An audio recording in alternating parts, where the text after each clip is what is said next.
పవన్ కళ్యాణ్ గారి ఇంకా ప్రమాణ స్వీకారం జరగలేదు.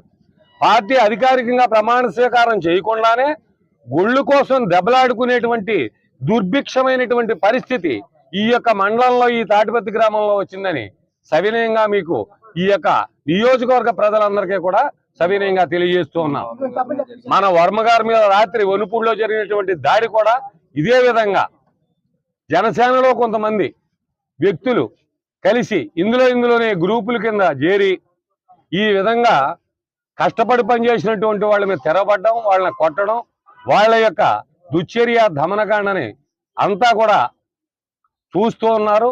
దాన్ని అదే వర్మ గారు కారు అద్దాల బద్దలగొట్టి ఇటుబేళ్లతోటి బద్దలగొట్టినటువంటి దుశ్చర్య వనుపూడి గ్రామంలో, అదే మా గ్రామంలో కూడా అనేకమైనటువంటి కార్యక్రమాలు దుశ్చర్యలు జరిగాయి.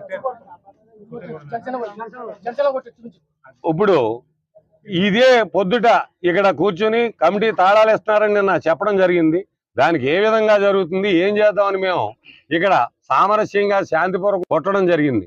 అందుచేత ఏలినటువంటి వారు తక్షణం ఆ తాళాలు ఒకళ్ళ అధీనంలో కాకుండా ఈ గ్రామ కమిటీ తేల్చుకుని పెద్దల సమక్షంలో వాళ్ళొక 10 మంది వీళ్ళు 10 మంది చేసుకుని, ఎందుచేతంటే మేము ఉమ్మడిగా పనిచేసాం.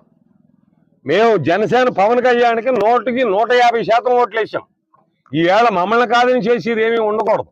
ఎందుచేతంటే ఏ కార్యక్రమం అయినా మమ్మల్ని వాళ్ళు గౌరవించవలసిన అవసరం ఉంది, మేము వాళ్ళతో తెలియపరచవలసిన అవసరం ఉంది. అందుచేత ఈ దుశ్చర్యని దమనకాండని ఈ విధంగా జరిగింది కనుక ఇది మేము ప్రభుత్వం వారి దృష్టికి, ప్రజల దృష్టికి కూడా తీసుకెళ్ళడం జరుగుతుంది.